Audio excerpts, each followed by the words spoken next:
And my name is Stavrula. Welcome everyone to the program today. This is part of our monthly Civic Spotlight program series, which is aimed at engaging our community around current events around and issues of social concern. So tonight's program is in honor of Pride Month, which is a time for celebrating the LGBTQ community. This particular program is also a lesson in activism. It'll give you some information about how any member of the community can take an issue that they care about and start organizing groups and events to create change. So we're super excited today to have with us Molly and Carolyn Pinta. Molly and her family organized the first ever Pride Parade in Buffalo Grove last year in 2019, and they also had the second annual parade, although this year it was a caravan this year. So we're super excited to have them. Molly organized this as a middle school student last year. She was recently named as a youth ambassador for the Human Rights Campaign, which is the largest LGBTQ advocacy organization in the country. So she's going to tell us a little bit about her journey and how that parade was organized and give us some updates about what happened this year. And then we will have some time for questions. So with that, I'm going to hand it over to Molly. Thank you. Hi, y'all. Can everybody hear us okay? Fantastic. Thanks so much for joining us and giving us this opportunity to tell you about our organization and about our story. Just to let you know kind of what to expect, we have a keynote that we go through that kind of tells our whole story and has different video clips of the things that we've experienced over the past 2 years since we started this project.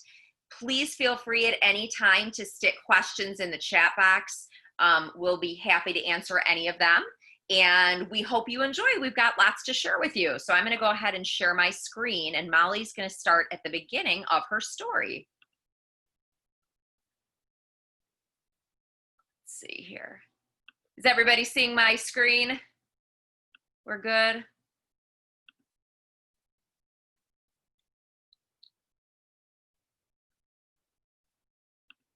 Just making sure. Thumbs up that you can see my screen. Yep. Wonderful. Thank you. Oh, Mitchell Braun is even joining us from Florida. That's amazing. Okay. All right, Molly, start at the very beginning. Here we go. Ooh, it doesn't want me to do it here. It wants me to do it here. All right, there we go. Okay. When I was 11 years old, my family started making bracelets for the Trevor Project, which is an organization that raises money for a suicide hotline for LGBT youth. And we raised money for that, and that's where my activism started. And then I went to my uncle's wedding later that year, I think. And that was one of my first times kind of celebrating like LGBT people in any way, kind of other than like the Trevor Project work. My family decided, my mom and I decided, my mom worked at my school, that we should bring a GSA or a Gay Straight Alliance to my middle school, which is basically just a club that gives support to LGBT youth and gives them a safe space. So with some work, we brought that to my middle school, and in there we just kind of had like small events, and we would talk through situations, and it was just a safe space for youth. And then I came out to the GSA, and then I came out to my mom, and then I came out to my dad, and they were just very supportive, and it didn't really change anything about my identity to them. And then June of 2018, I went to Aurora's first Pride Parade, which is a suburb in Illinois. And we were just overwhelmed by the amount of love we felt there. And it was just an amazing experience. And we decided that we wanted other people to feel this same amazing feeling that we felt there. So on the car ride home, we decided we wanted to bring the first Pride Parade to Buffalo Grove, our hometown. Before you go any further, Molly, just going to have her go back for 1 second. I'm sure you all can see the sign here. She made the drawing on it, and I did the wording. My name is Molly. I'm 12. I'm the founding member of my middle school's Gay Straight Alliance, the Acceptance Club. We carried this through the parade. You can see in the picture on the bottom left. that we carried it behind a flag through the parade. And Molly was amazed at all of the people that called out to her and congratulated her and thought this was a really exciting thing. We marched with Youth Outlook, which is a wonderful LGBTQ group that's been around for more than 20 years. And you're actually going to get to hear from their executive director tonight at 8 o'clock, Nancy Mullen, about their program. But Molly, continue with the story. So we're in the car on the way home, and? Yeah, and then we posted a GoFundMe page and then this video on Facebook. My name is Molly Pinta, and I am 12 years old, gay, and proud. As a gay child, I would love to see a pride celebration in my town. I recently went to Aurora's parade, and it was one of the most beautiful things I've ever seen. It was inspiring to see a parade that's main focus was acceptance and equality. Growing up in the closet is hard, but seeing that Buffalo Grove supports you will probably make someone in the closet feel seen and accepted, which is sometimes all someone needs. My parents have pledged to help me make this happen. We will need to raise a large sum of money over the next year in order to make this dream come true. One of the most memorable things about the Aurora parade was that it was very family friendly. This is how we would want ours to be. We would like children, adults, elderly, all. Please donate to our cause whatever you can. And above all, please attend our parade next year. It would mean the world to me to see my hometown showing support for the LGBT community. Okay. So as you can see, I'm just going to stop sharing for 1 second and make sure. Thumbs up, everybody was able to see and hear the video. Awesome. Thank you so much. After literally we filmed that video in the upstairs hallway of our home and posted it on Facebook, really not knowing what we would see at all. And it was amazing. Within a week, we had raised over $5,000 for this cause because everybody has somebody in their life who is gay and everybody has a way to connect to it. So insanely, NBC Chicago reached out to us, and this was the first segment that we ever did on the news. This was about a week after that video I just shared with you.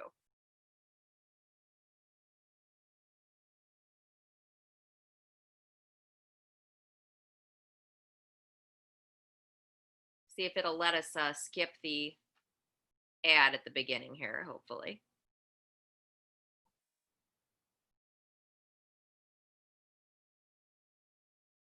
The age of 12, a suburban Buffalo promoting inclusivity at the age of 12. A suburban Buffalo Grove girl who went to Aurora's Pride Parade last month now wants to have one of her own in her hometown. NBC5's Lexi Suter is live in our newsroom with her plan to bring a parade with a purpose to the northwest suburbs. Lexi. That's right, Patrick. Buffalo Grove does not have an official LGBT community, nor does it have an annual Pride Parade. But a 12-year-old girl is well on her way to making it happen. I used to have just underneath some rainbow. Molly Pinta fully embraced her colorful hair when she fully embraced herself. But I'm like fully out.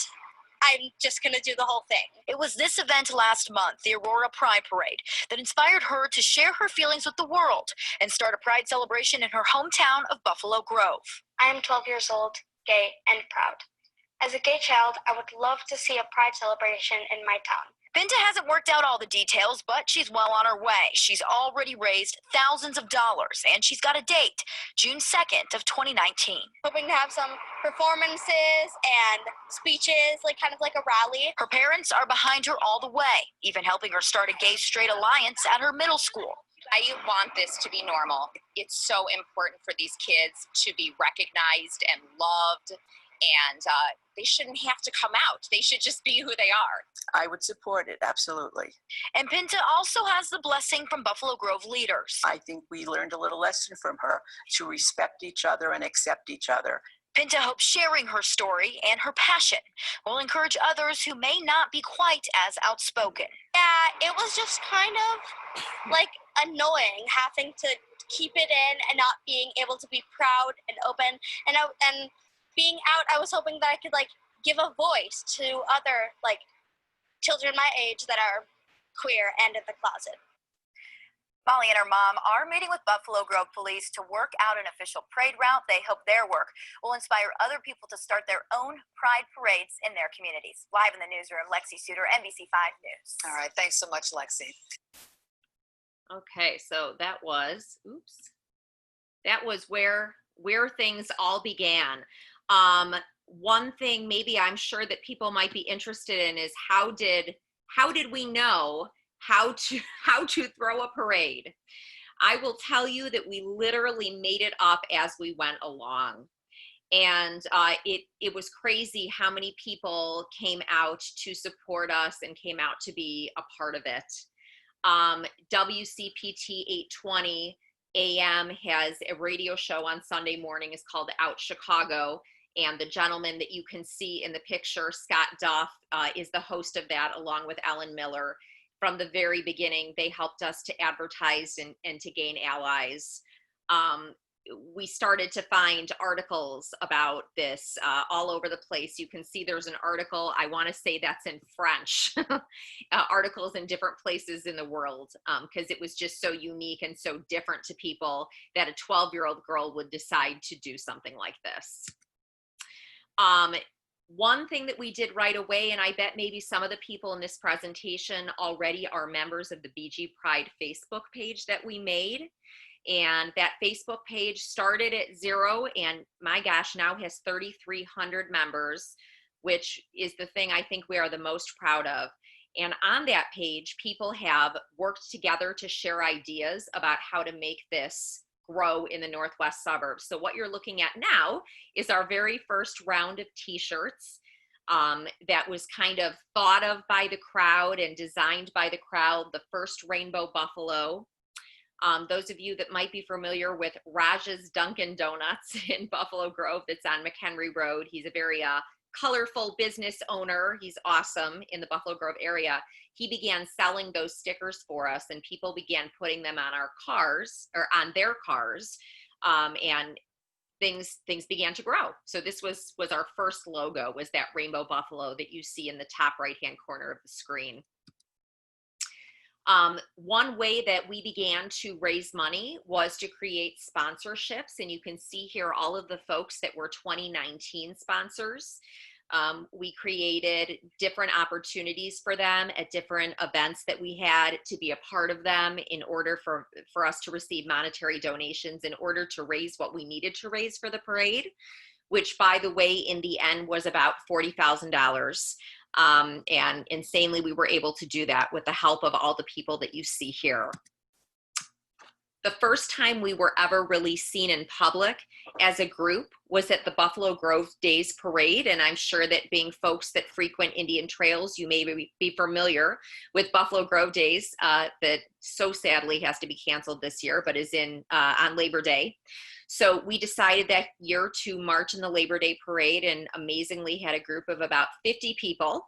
So everybody behind the sign in the top right-hand corner of your screen, that is the first group that ever walked as BG Pride together. That was September of 2018, shortly before we decided to start our nonprofit. And right before I talk about this event, I'll say that many people, as we were trying to fundraise along the way, encouraged us to start a nonprofit, a 501c3, which of course was a terrifying prospect to me because I'm a Spanish teacher and my husband is a math teacher. We know nothing about business, but thankfully we were able to reach out to a company that for a fee helped us to get all of our paperwork and to form our nonprofit so that we were more likely to be able to collect donations from folks. If you're not aware, October 11th is something called National Coming Out Day. And I suppose the idea would be that if you were thinking about coming out, it might be a good day to do it. But generally, I think people just celebrate people that are out on National Coming Out Day. So this was our celebration in 2018 when we were really just getting started. And this was held at the Community Arts Center in Buffalo Grove on McHenry Road. We were lucky enough to have the support of many of our local politicians, which means the world to us because, of course, they're responsible for making the laws that protect our LGBTQ citizens. We had about 200 people in attendance. We had everything from rainbow treats and rainbow vendors to the viewing of a PG-13 LGBTQ teen drama entitled Love, Simon, which is just adorable that the crowd watched together. Something else that was super exciting that happened this night that I wish I had a picture of, the executive director of the Buffalo Grove Park District came that night to tell us that they planned to throw a festival called the Uniquely Us Festival following our parade that summer, which turned out to be just an awesome event. So we were so excited to have them on board. Really, we started throwing one event per month. And whatever was happening in the news and whatever people needed support on, that's the kind of event we would throw. This was the first transgender rally of support and vigil that we threw in November of 2018. This was right when the Trump administration decided that they would put a military ban on transgender folk, and everybody was really down and out about it. So we put together first the rally, which you can see in the top right-hand corner, and literally we walked back and forth on McHenry Road at the corner of McHenry and Lake Cook, hoping to get some beeping from horns and cars passing by just to raise some awareness. And we then did also do a vigil where unfortunately, I'm sure that many of you are aware that the Black queer community and transgender community is very much affected by violence. And this vigil every year, this day, remembers and honors these people. So we did hold a vigil for them that first year. One of our most fun events ever was the Royal Rainbow Ball, which was held also at the Community Arts Center on May 19th of 2019. We ended up making it a family-friendly ball. And I guess that's something that I should back up and explain. When we decided to found our nonprofit, which we called the Pinta Pride Project, we decided that our mission statement would be to highlight, celebrate, and normalize the LGBTQ community in the Northwest suburbs, and that we would focus on families.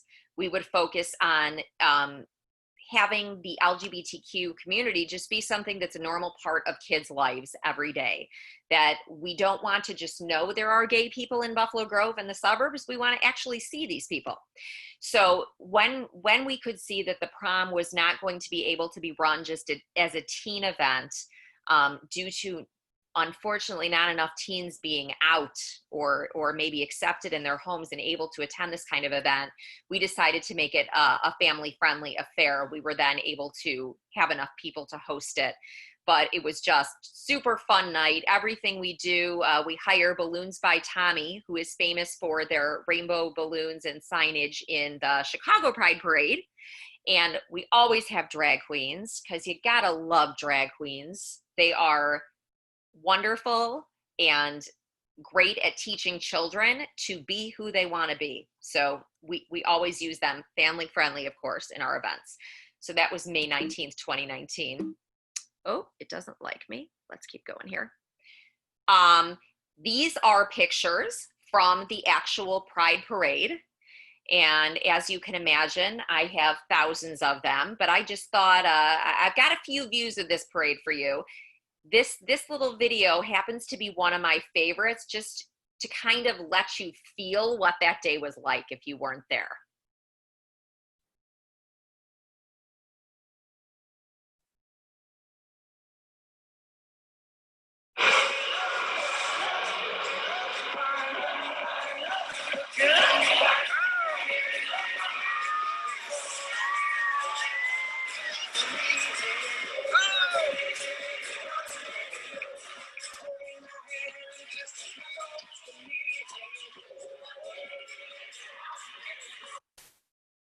Oops. Let's see if I can move this so I can shut that. Oh, come on. Sorry, everybody. I don't care what kind of day I'm having. If I watch that video, it gets me pumped. We had 1,800 people in organizations, businesses, and groups from across the Chicagoland area participate in the parade. Everything from churches and temples to this group of flags that you see is called Chicago Pride Guard. Almost anybody you can think of, 85 groups in the parade, and we estimate between 5,000 and 6,000 attendees. So we were pretty excited for our first year.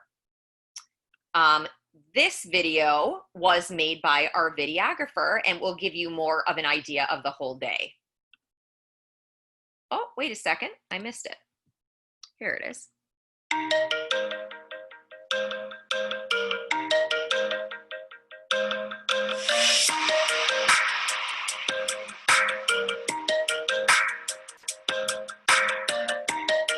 To be here, it feels so amazing. It's been such a long year, lots of hard work. Surreal, exciting, incredible. Can't wait.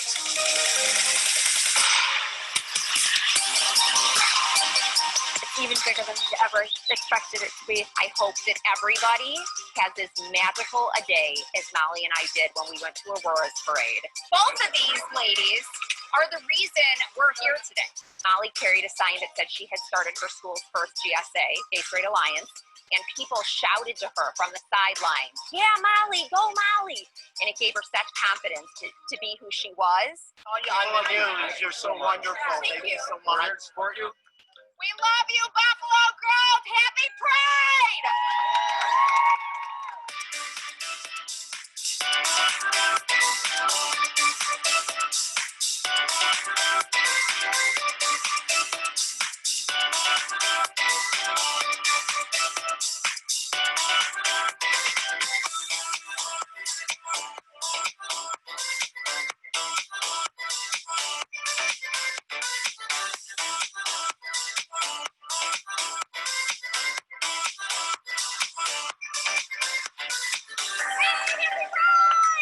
I think this parade is so important for all the kids that don't have support at home, and without this parade might not get it.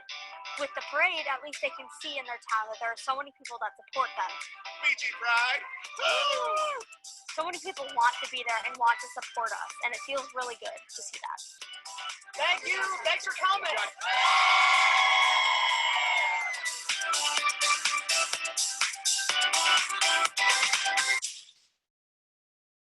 All right. So by far the coolest thing that happened from creating a pride parade was at work the day after getting an email from the Today Show that they really hoped we would be willing to fly out to New York to be on the Today Show. As you can guess, we were pretty ecstatic to do so. So I just would like to share with you our segments. It is Pride Month, and you are about to meet an incredible young girl who's a lot to be proud of. Her name is Molly Pinta. A couple of weeks ago, Molly did something her hometown had never done before. She organized its first ever Pride Parade. We're going to meet Molly and hear all about it in a moment, but first, take a look at her story. At only 13 years old, Molly Pinta is an inspiration. With the bravery of an activist twice her age, she's cultivating a support system for her local LGBTQ community in Buffalo Grove, Illinois. My name is Molly Pinta. I am gay and proud. Growing up in the closet is hard, but seeing that Buffalo Grove supports the gay community, it would make someone in the closet feel seen and accepted, which is all someone needs. After attending a pride parade in Aurora, a suburb of Chicago, Molly knew she needed to echo the celebration in her hometown. It was one of the most beautiful things I have ever seen. It was inspiring to see a parade that's main focus was acceptance and equality. So with the help of her parents, she started the Pinta Pride Project. The Pinta Pride Project focuses on normalizing the gay community in Buffalo Grove by creating spaces where they can be seen in everyday life. Organizations like mine encourage people to accept and feel proud to be LGBTQ. After a year of hard work, she raised $40,000 from online and corporate donors and achieved her goal of bringing a family-friendly pride parade to her own streets. To be here, it feels so amazing. It's been such a long year, lots of hard work, but also seeing all the floats and all the people here is really exciting. It's even bigger than we ever expected it to be. So many people want to be there and want to support us, and it feels really good to see that. The parade is kind of just like the icing on the cake because it's been the most beautiful year of bringing people together to celebrate the LGBTQ community. We hope that just knowing we are here will give them comfort. Molly hopes her message of love and acceptance will spread throughout the world. With the parade, at least they can see in their town that there are so many people that support them. And the bigger the turnout, the more support these people feel. Molly's here with her mom and dad, Carolyn and Bob Pinta. Good morning, everybody. Good morning. Molly, when you look at those pictures and you think, you started all that, you made that happen in your hometown. What does that mean to you?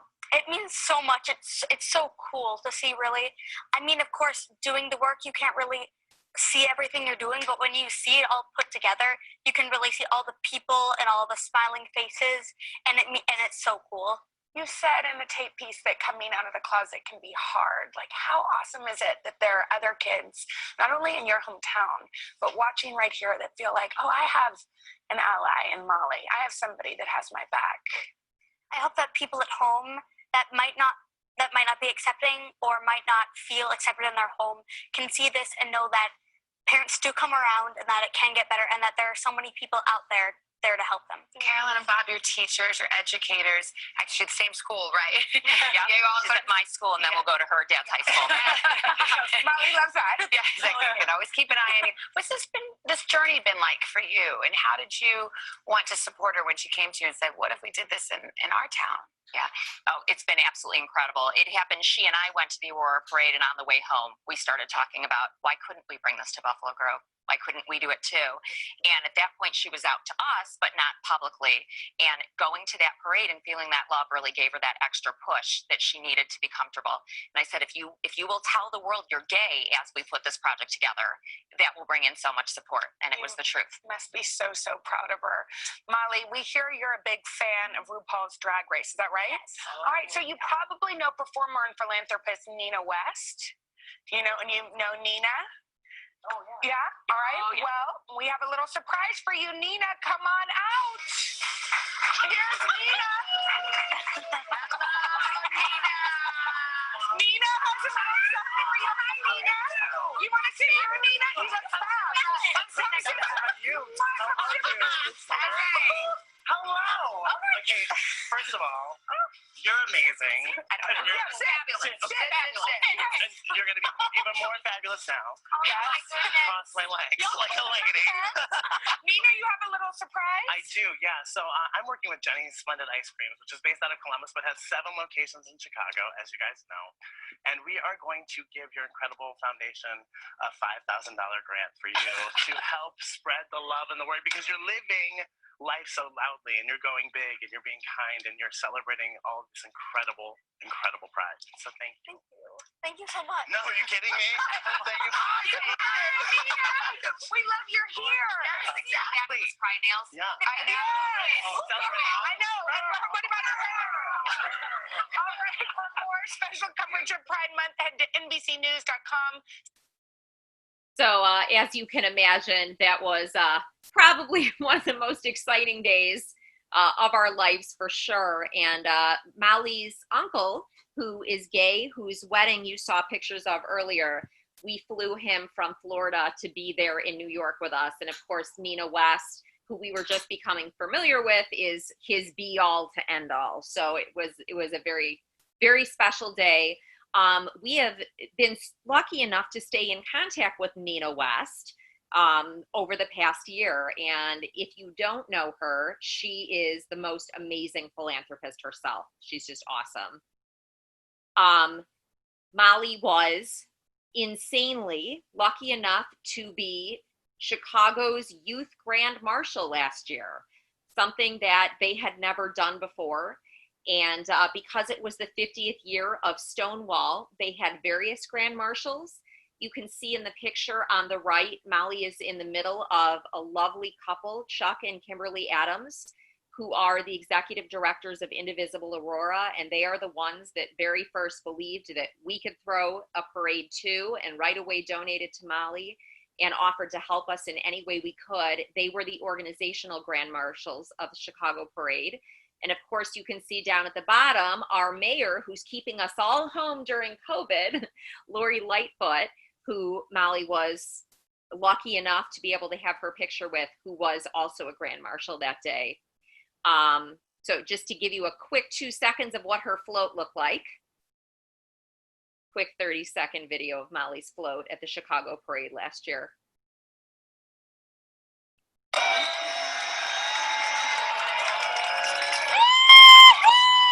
With my annoying screaming. Sorry. Happy Pride, Chicago! So it was a wonderful, wonderful day until it poured. After June, after Pride Month, we thought it was extremely important to make sure that we stayed visible in the Northwest suburbs. So the pictures that you're seeing today are pictures from the 4th of July parade that Vernon Hills holds, and also Buffalo Grove days, where we again marched in the parade and held a booth to be able to sell merchandise to the crowd. Molly decided that this fall, a big focus for her would be speaking to as many teens as she possibly could. That kind of was her focus for the fall. This is one example of a program that she did for the JCC that I thought they did such a beautiful job in the advertisement here. I think perhaps one of the neatest things that Molly did, though, was at Aptekissick Junior High, which is also in Buffalo Grove. They did an amazing giving day, the Tuesday after Thanksgiving. Their whole 8th grade class was invited for the day to participate in helping different nonprofits in and around the area. They invited Molly to be their keynote speaker in the morning, and for our nonprofit to be one of the nonprofits that the students could help throughout the day. So we had students writing letters to potential sponsors for us about why they felt that being involved with the Buffalo Grove Pride Parade was important. So Molly did begin to speak to some students, which is really the audience that she's aiming for, to help teens to be comfortable with being gay if they are themselves, and being supportive of others, and learning how to be good allies. Another thing we did this fall that was so much fun was we held drag queen story hours. We'll have to see if maybe Indian Trails would like to have one of those this coming year. This was with the Vernon Area Public Library. They put together the story hour. We sponsored it and brought in decor, and then held a luncheon afterwards. And one of my favorite things you can see in the bottom left-hand corner, all these kids. In fact, the little guy that you see way in the left-hand corner, his name is EJ, and EJ is a transgender male who's been with us from the very beginning at all of our events. And we want to encourage kids to be themselves as young as possible. In the top left-hand corner, that's actually a second story hour that we did with a group in Riverwoods. And that is one of our favorite queens there, Coco Chonel, who came to read stories to the children.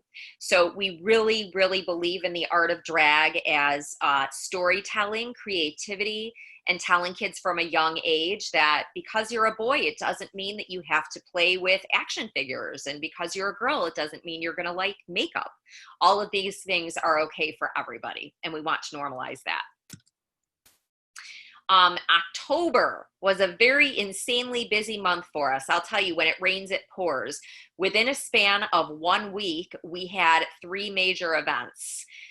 One that you can see on the left was a pizza party that we threw for that tiny little beautiful Black woman whose name is Kira Hogan.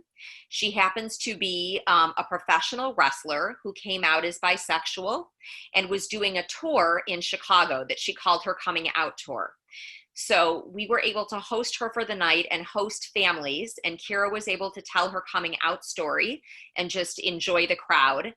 The picture that you see in the middle, both Molly and Kira were honored at the Chicago Wolves' first Pride Night this year. We were partners with them. It was just a beautiful event.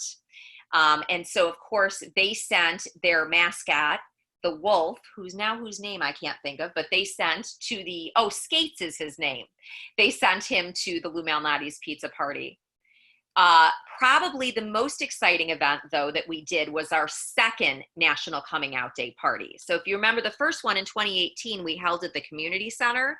This second one we had raised enough money and were able to get Viper Alley in Lincolnshire to help us out to throw a great party. So if you'd like to know what a typical Pinta Pride Project event is like, here it is. Oops, I went too fast though. No, we want this one.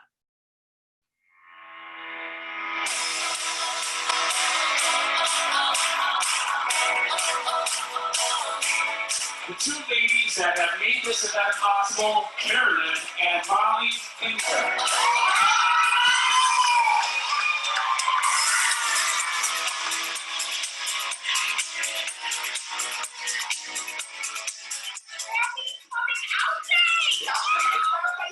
Viper Alley for working with us because they have the most incredible space in the area. Do they not?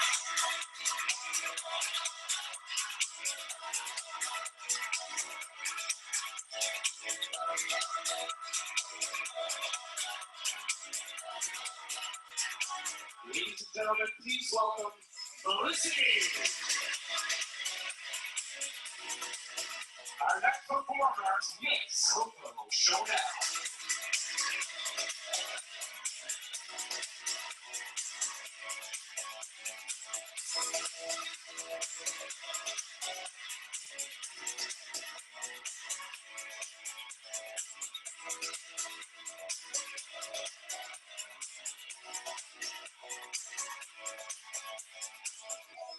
This National Coming Out Day, we are honored and humbled that Gloria will share some of her story with us tonight and allow us to celebrate her.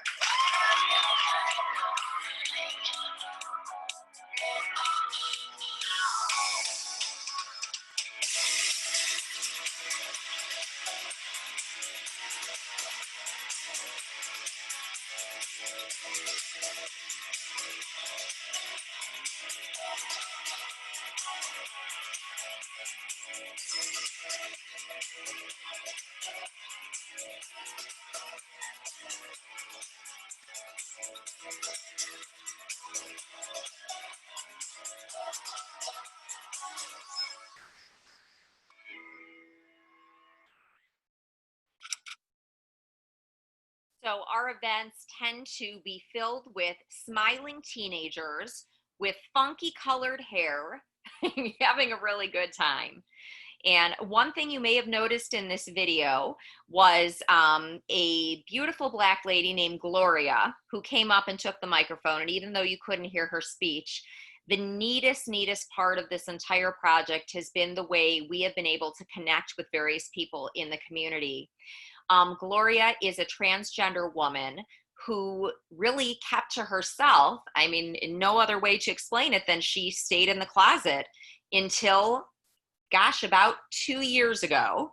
And she came to an event and was watching Molly one time, and she said to Molly, "I love you and I hate you. I love you because of the joy you're spreading, and I hate you because you make me think to myself, if that 12-year-old can be herself so easily, then I best come out too." And she did. So on October 11th, we had her tell her whole story of growing up and how she always knew that she was a woman inside. And it was so exciting to be able to celebrate her that night. As I said a little bit earlier, Molly decided that really her focus this year was going to be connecting with and talking to other teens about her experience, both to help them be good allies and to help them be comfortable with themselves. And I'm sure that you all are familiar with, and if you're not, please do familiarize yourself with the amazing Human Rights Campaign, which we have followed for years and years, that started as a PAC in the 80s to elect LGBTQ folks to office and has grown to be so much more.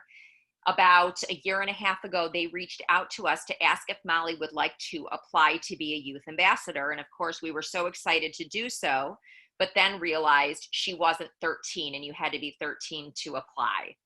So we waited our year, and Molly went through a pretty rigid application process and was able to become a youth ambassador for the Human Rights Campaign. So Molly has various roles within the organization. I think the most important one is connecting with other LGBTQ leaders from all over the United States. She's the only one from the Midwest. So these teens that you're looking at are from all over the country. And once a year, they come together for a conference called Time to Thrive. This year, so excitingly for us, February's conference was in Washington, D.C. So the kids were there, the ambassadors, for 5 days together. And during the second day, Molly had the opportunity to lobby with senators and congresspeople, and just to talk about actual bills that are happening and are affecting the LGBTQ community. Part of that weekend, the biggest part, of course, is a whole conference where all of these teens that you see have different roles. And when it is your first year and you're a brand new youth ambassador, you speak.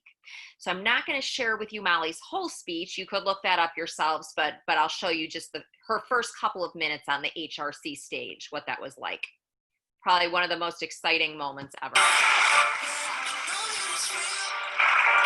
So why would you fight and try not to love the way that you feel? I know you can feel me. The blood is warm, you can so.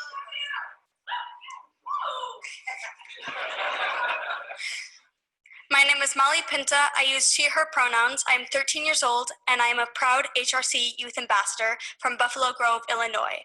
I'm also proudly bisexual.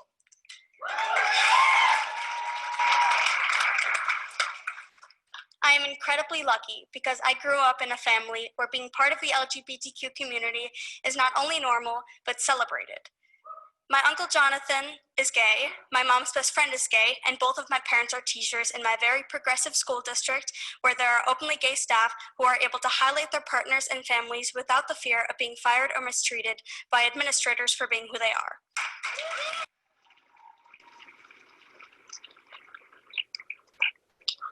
And I'm going to stop the video here because Molly is going to just go on to tell the story that we have already told you in this presentation. But if you're interested to hear not even Molly's speech, but the speeches of some of these other incredible children, just to give you one idea, this young lady here actually turned 16 today. Her name is Savannah Schuyler, and she's from Utah. One of the most poignant stories I have about Savannah was that she met with Mitt Romney, who is her senator, during the day in Washington, D.C., and he sat across the desk from her, telling her that he could not support the Equality Act.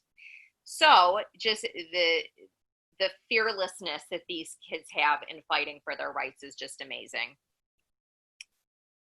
You saw Nina West in our Today Show snippet, and like I said, we were lucky enough to be able to keep in contact with her throughout the year. We even attended one of her drag shows over Christmas in Florida, and amazingly enough, Nina agreed to be the Grand Marshal of this year's 2020 parade that was supposed to happen on June 7th. Nina has a big trademark phrase. Like I said, she's probably the most amazing philanthropic queen you could find. She has her own foundation where she helps LGBTQ youth.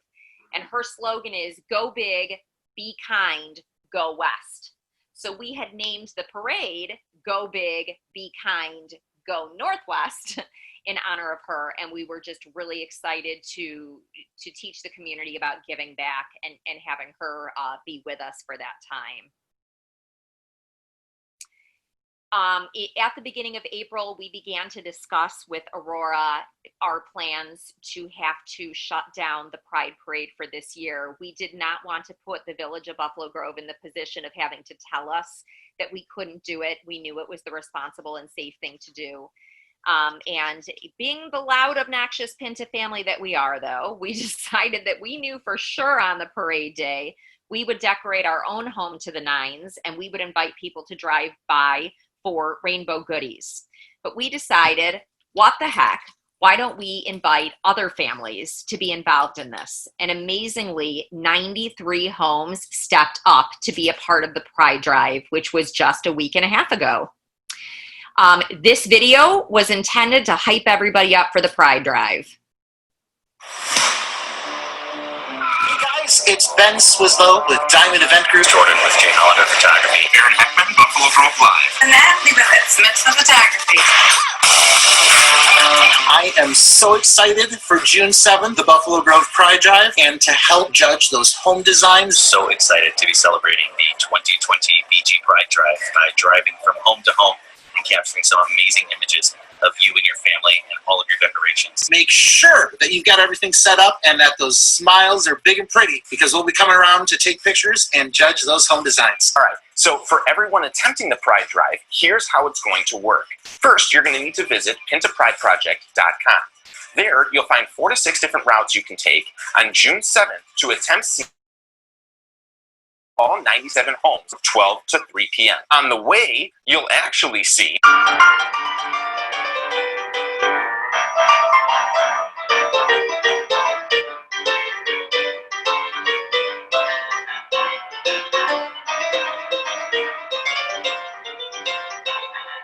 Now, what's really fun is the photographers and myself are going to be judging these homes. Here's some of the awards. Now, some of these awards, Bing, are going to be determined by you at home. Once the Pride Drive is over, a day or two after, we'll be posting these online. We're going to let them sit online for about a week before we make the determination of who wins the coveted award of the most liked and the most shared.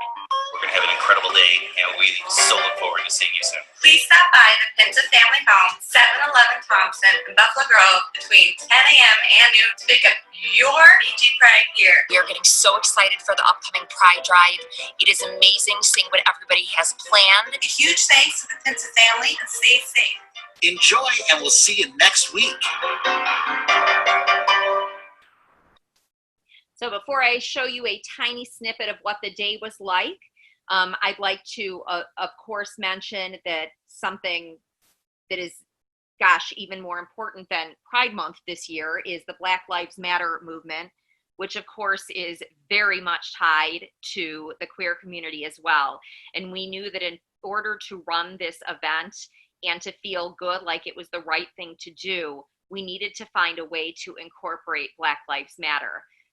We had already decided that we would have receptacles to collect for our food pantries, both the Wheeling Food Pantry and the Vernon Township Food Pantry, since Buffalo Grove is in 2 different counties, Lake and Cook.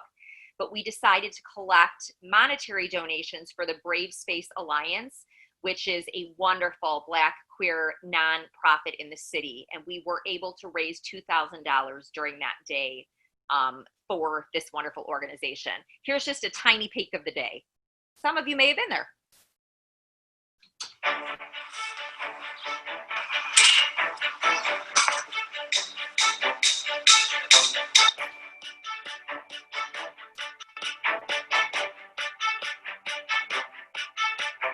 Hey, we're ready to celebrate Pride. Black Lives Matter. Love is love. We are here to celebrate everyone. We are live on a beautiful Sunday in Buffalo Grove. Let's get it! Here we go, folks. We're on the drive.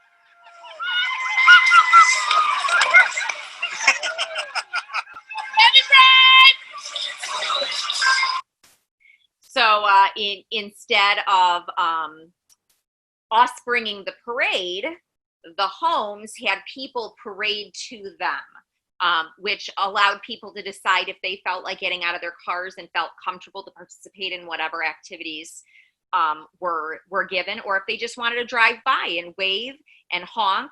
And the really neat thing is that lots of organizations that had signed up to be in the parade, I was able to partner with family homes so that they still could advertise their organizations as being pride friendly and be a part of it. So it really was a terrific day.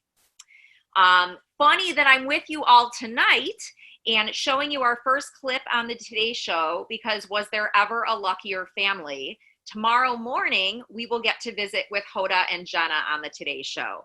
And I'd be lying if I didn't tell you it's been pre-recorded. So we did get to be interviewed by the two of these lovely ladies at our kitchen table last Thursday, which was kind of crazy. And it will air tomorrow morning if you're interested to catch it during the 10 o'clock hour, likely around 10:30. So it will focus on the Pride Drive. If you're interested to stay in the loop with BG Pride and what's going on with us, probably the best place to go is our BG Pride 2020 Facebook page. We have, like I said, over 3,000 members that interact with each other daily. It's a great place to ask a question if you're trying to learn about the community, if you're trying to be an ally, if you happen to have a child that needs to be connected to others. We also do have an Instagram, and just showing you we accept donations at any time at our website and through our Venmo, and all of those donations are what help us to put on these exciting programs that I'm showing you about. I can't believe I made it 3 minutes till 8 o'clock when we have some special guests for you. But the last thing I want to tell you is to please share us as a resource. Like I said earlier, we work to celebrate, highlight, and normalize the LGBTQ community in the suburbs of Chicago. And our greatest accomplishment is connecting people. I am so out there publicly, people can find my phone number, which some people would find kind of scary, but in this work, that's how it has to be. I can't tell you how many texts I get and messages I get in my Facebook Messenger. Listen, my daughter just came out and I really want to be supportive. Can you give me some hints and tips? Or can you help my child to connect with other queer teenagers? I am not lying when I tell you this has happened hundreds of times. And that is the most important part of this project, is showing people that they are not alone in a world that might seem new to them. So please, if you have a friend, a neighbor, a family member that is seeking some support, we are a great place to come and visit. And we hope you'll consider that. And I'm going to leave this here for now. Let's see. Stop sharing. Go ahead, Gabriella. Sorry. Yeah, no problem. They're not on yet, right? I don't believe so. I'm going to look at the gallery view. So I think, yeah, well, maybe we'll open up for Q&A. We did have one question in the chat box. I think maybe one or two people joined later, so I just want to make the announcement again that the program is being recorded. If you want to ask a question anonymously, you can put it in the chat box. That won't show up in the recording. But if you did want to ask your question, through your mic, you can also do that. There should be a raise your hand feature at the bottom of your screen, and I can unmute your microphone, or you can put a question in the chat box to ask us to unmute you. I'm also going to send out a poll right now. I'm going to launch this poll just to find out how many people are watching with you, because I know sometimes we've got more than one person watching on a screen, so we want to be able to count everyone who's attending today. And then just another reminder that with your questions and comments, remember to be respectful of the presenters and everyone else in the room, and try to keep your comments brief. And so the question that we have gotten so far in the chat box is there any chance that the Labor Day Gay Pride Parade could still happen if the stay-at-home order is eased?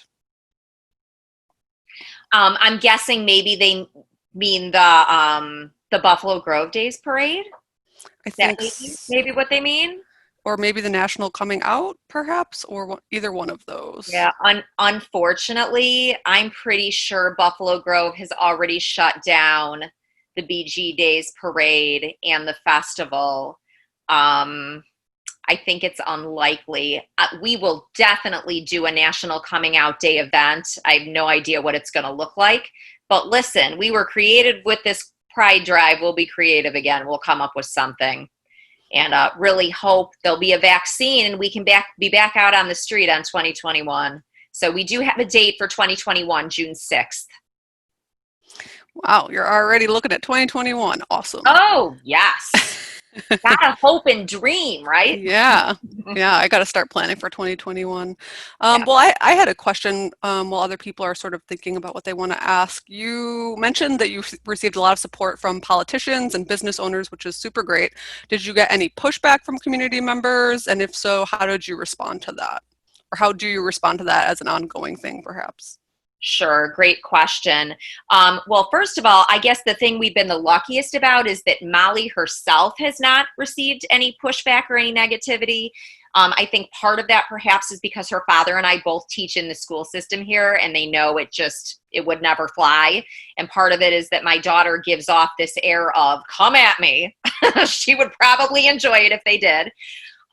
So she has not witnessed any negativity. Unfortunately, myself, I don't want to say quite a bit because that would be unfair, but I've definitely had my run-ins. I've received some anonymous letters. I came back from Thanksgiving break. It was last year, and had received an anonymous letter in my mailbox at school. Just you can guess the kinds of things. They shouldn't allow someone like you to teach, and it's fine if you want to support the gay lifestyle, but which is, oh, I hate when they say that, the gay lifestyle. They were, you can guess the kinds of things that they said in that letter. I have definitely had a couple of parents request that their children not be in my class because of the rainbows that adorn the walls. And it's just, this is who we are in my classroom. We are loving and accepting of all.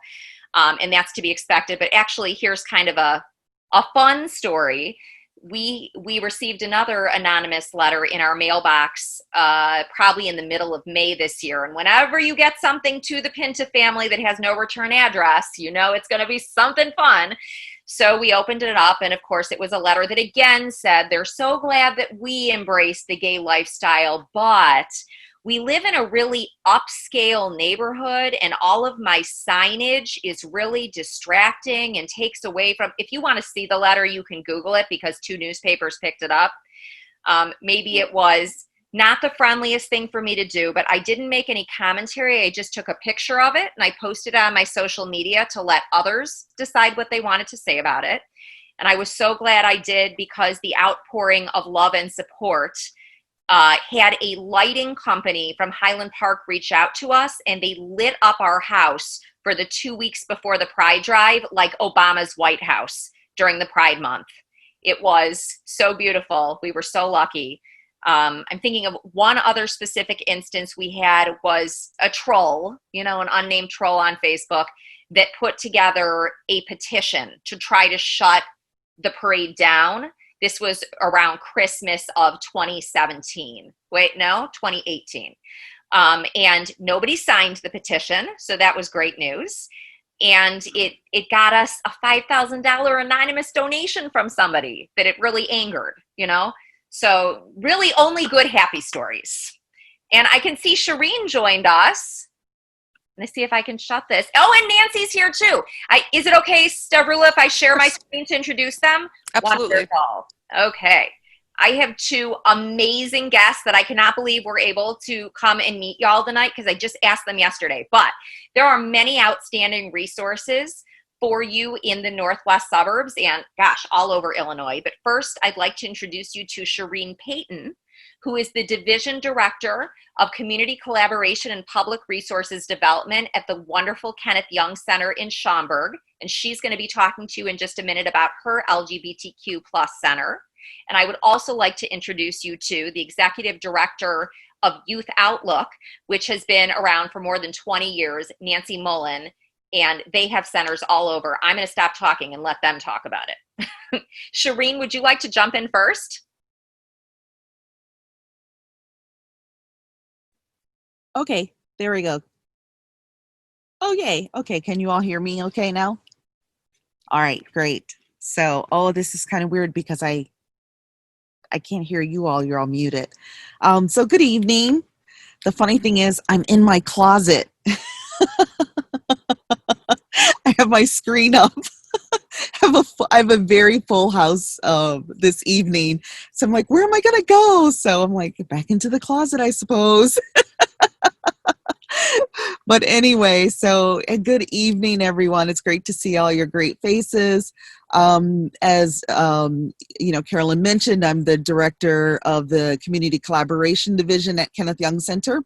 And what we do is we provide the non-clinical services for the community. And so we go as far east as Evanston and as far west as Elgin and as far south as I'd say the probably North Avenue, I believe. So we serve Hanover Township and, you know, some of the other areas along that space. And then we go north to the Lake Cook line.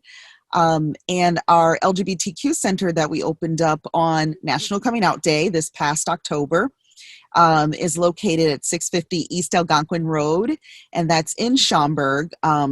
And it's something that I've been wanting to do for a while. I'm what one would call a late in life lesbian. And then later I realized, you know what? Actually, I'm not a lesbian. I'm actually bisexual.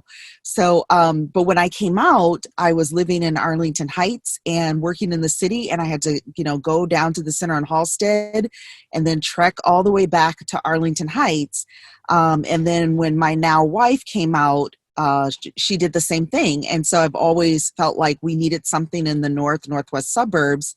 And when we received a new executive director at Kenneth Young Center, and she was going around asking folks about, you know, what are some of our passions, you know, some of the things that we're interested in. And I said, I really feel like we need something to do. We need to do a better job of serving the LGBTQ population in the northwest suburbs, and especially the youth, because I feel like it's a very, you know, adults, sometimes we have resources and we can tap into some of those resources.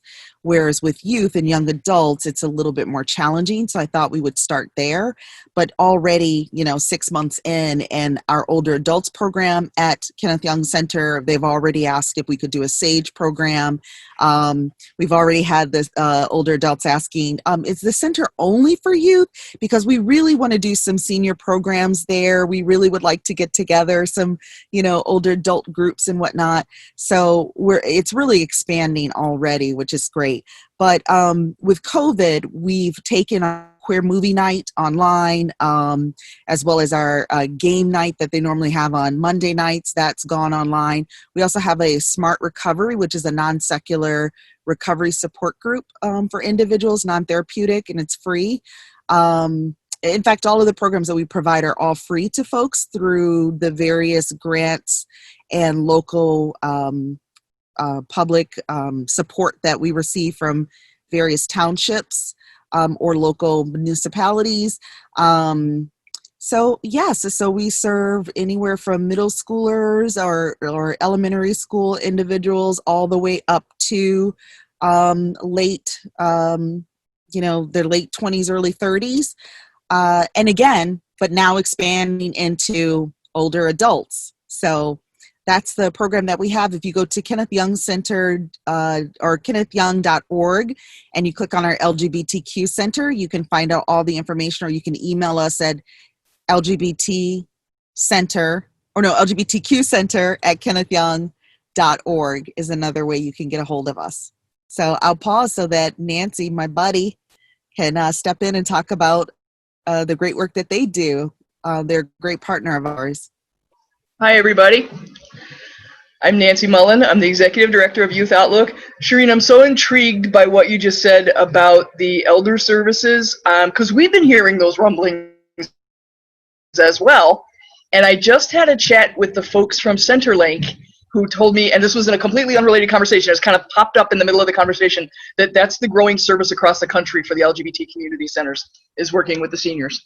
So I think we're only starting to see the beginning of that out in the western burbs right now. So I'm from Youth Outlook. I'm the executive director. I've been with the agency for about 22 and a half years. I came in as the founding ED in 1998. I like to tell the story when I do this kind of introduction to the agency that for those of you who would remember this, our agency started the year after the Ellen coming out episode. And that was, she did her public coming out episode, the puppy episode, was April of 1997. And y'all remember, if you were around for that did not go well. Ellen lost her TV show, and her co-star Laura Dern wasn't able to get work for about a year for playing the role of the girlfriend. Oprah was getting hundreds of phone calls telling her that she should go back to Africa. She played in one episode. She was the therapist in the puppy episode, and the outrage against her for doing that was just unreal. And now we have Ellen on the TV in every living room across the country, pretty much every day of the week. So there's in this space in between, there has been all of this really wonderful stuff that has happened. So I arrived in '98 to take this job and pulled up in Illinois, coming from the East Coast, from New York, thinking that I was going to the Chicago area. It was going to be very progressive here, and it was going to be really fun, and people were going to be really into serving LGBT kids. And I got to DuPage County, and I could not find a rainbow if my life depended on it. There was nothing. There was complete invisibility of LGBT people, especially LGBT students. And I attempted to work with the schools back in those days, knock, knock on the door, Big Bang Theory fans, and was repeatedly told that, of course there are no gay students in the western suburbs. That's an urban issue. Or if we have students like that, we get them help. And I would, counter that with my own question: get them help. I mean, what if they really just want to make friends? So that was kind of the atmosphere that Youth Outlook arrived to. Walking in the door, my other favorite story to tell about this little tiny agency that is now working in 6 counties is, when I arrived here, I came from a kind of a mid-sized agency in upstate New York, and I had a $4 million department and 40 full-time staff members, and residential and non-residential, and it was a decent-sized agency. And my first day on the job at Youth Outlook, when we were known as QYC, the Questioning Youth Center, my new chairperson of the board of directors handed me a file folder, a manila file folder, and it was like the heavens opened above this file folder, like the angels were singing. And I looked at it and I said, "That's very nice. Hal, what is this?" And he said, "That's the office." And I peeked in it, and it was a list of phone numbers. This agency was so new. We didn't own a desk. We didn't own a phone. We didn't own a pen. We owned nothing. Nothing. So here I am with this lovely file folder, and I have found a lot of people across the western suburbs to help me kind of grow this dream into multiple counties. So now the file folder has reached DuPage County and Kane and DeKalb and Whiteside, and we're down in LaSalle County and Ottawa near Starved Rock. And we are like a puzzle piece right next to Shireen's programs, where we start right where Shireen's programs end, and we kind of fill in the gap. So we're running drop-in centers 4 nights a week. Our drop-in centers usually run one night in their respective location. We have a youth leadership project. We have a healthy relationships program, do some HIV prevention programming. We've got a parent support group that's meeting, and everything's online right now because of COVID. We'll expect to go back in person. We're expecting August. We'll see if the numbers bear that out, if we don't hit another spike. But we're considered phase 4, so we won't be able to open until August or sometime in September. So we're just kind of hanging out here online, doing the virtual thing with our kids until the governor gives us a thumbs up and says, "Okay, go ahead, open the doors again." Yeah, I think we're all kind of in that. Thank you so much. It's really great to hear the work that's being done in the suburbs. I just want to take this opportunity to just remind everyone that you're welcome to ask any questions, and feel free to ask questions as well of Shireen and Nancy, who just spoke about their organizations, or if you have questions for our presenters today, feel free to put those in the chat box or raise your hand. We do still have about 15 minutes left if people have questions. Zoom is so funny. We'll all just sit and look at each other. I mean, I have more questions I could ask, but I definitely want to give an opportunity to anyone who's attending to ask some questions.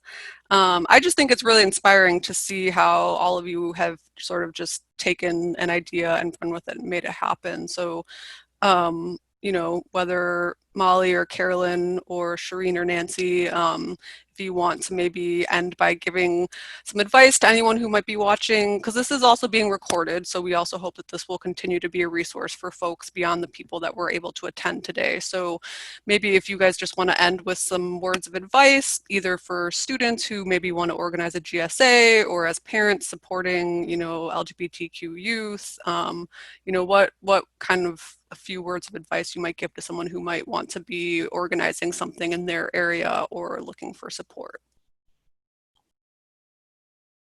Shireen, go ahead. Jump in. Can she jump in? Oh, Yes. good. All right. I didn't know if I could, before I tried to unmute. Okay, so a couple things. One would be for any parents, community members, etc. Nancy and I are part of a larger network that Nancy actually started years ago, as she mentioned, with the Illinois network for, anyway. So ours is called the North Suburban Community Network. So it's Illinois Community Networks, right?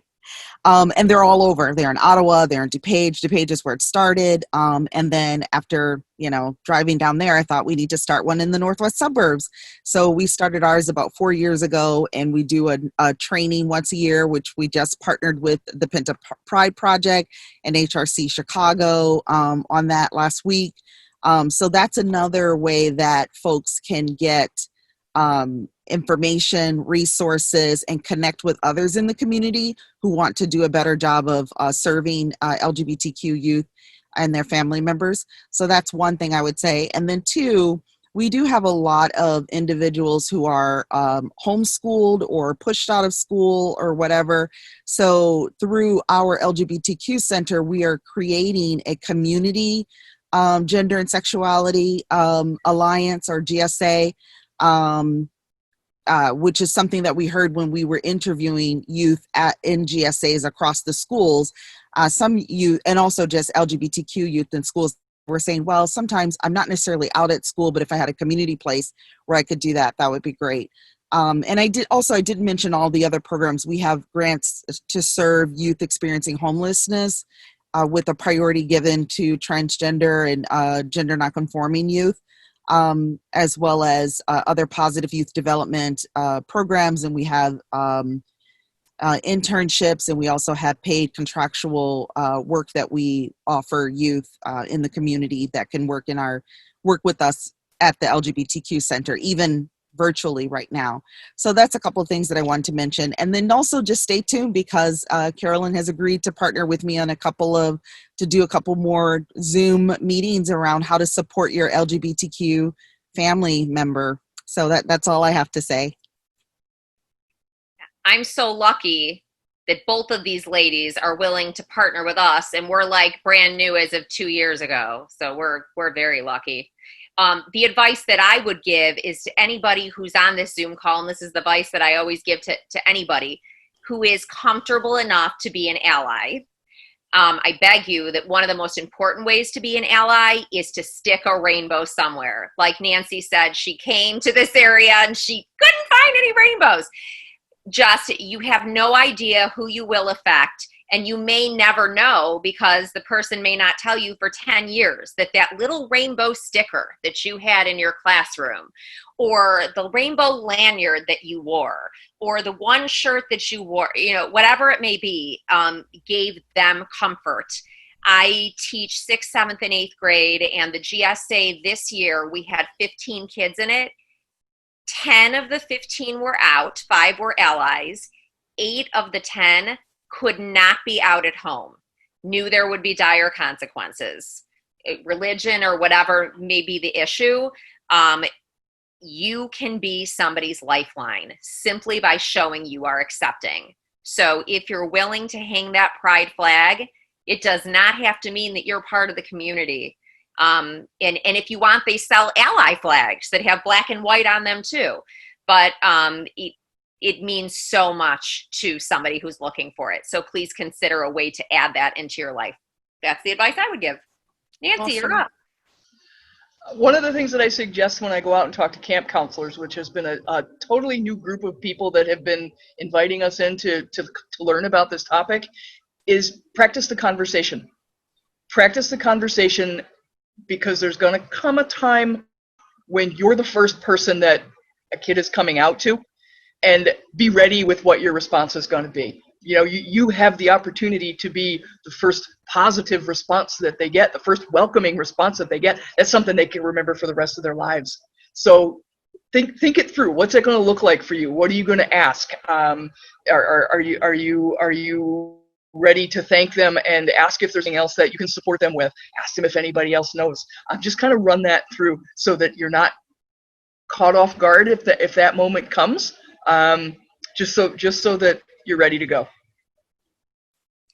Great, thank you for that. I don't know if all y'all can see everybody on the screen, but I can't believe Mitchell Braun came. He is so awesome. This gentleman who is originally from the area, but spends most of his time in Florida now. You're still in Florida right now, right, Mitchell? And supports everything we do from afar. The answer is yes, Nancy, absolutely. He supports everything we do from afar to, okay, when we had the LGBTQ prom, Mitchell said, I want to sponsor 2 kids to go, and he paid for it. I mean, nothing is ever too much, and he's always involved in following along, even though he doesn't live here, and we so appreciate that. Our fans from afar. I wanted to give a quick shout out to a project that Molly and I are working on together. It's a new project. It's called Live It Out. I've been working with a guy that owns a social media influencing company, and originally our conversation was around could we put out some social media messaging around LGBT issues for mental health providers, for educators, the stuff that Shireen and I do in the course of our regular jobs. I'm like, I do that in my sleep. And as our conversation unfolded, eventually it came to, well, we could also be giving some messages to the kids. And I said, I'm not the one to do that. If we're going to give messages to kids, we need the kids to give the messages to the kids. And he said, do you happen to know any? I'm like, well, I have a few thousand.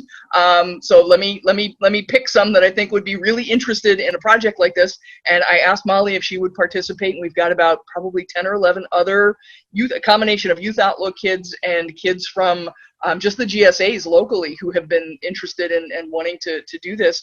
And we are starting to produce Instagram messaging, and there will be YouTube videos, and I'm responsible for the Facebook end of things. So come and find us if you're doing social media stuff. It's called Live It Out, and the tagline is "We stand with you." And we're hoping to just produce some messaging to support LGBT kids who might be at risk of losing their homes, might be feeling kind of isolated, looking for that community. So we're going to produce that virtual community for them. Excellent.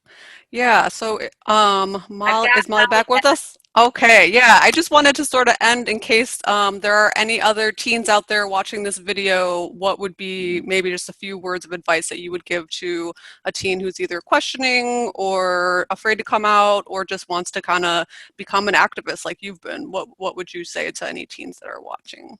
I would say for coming out, just give yourself time to sit in your identity if you need it, and it's okay to take some time to decide your identity, and it's also okay to not be 100% sure, because my sexuality has changed many times and I'm still questioning, and that's okay. And I think that it should be normalized to question your sexuality all throughout life, and that's okay.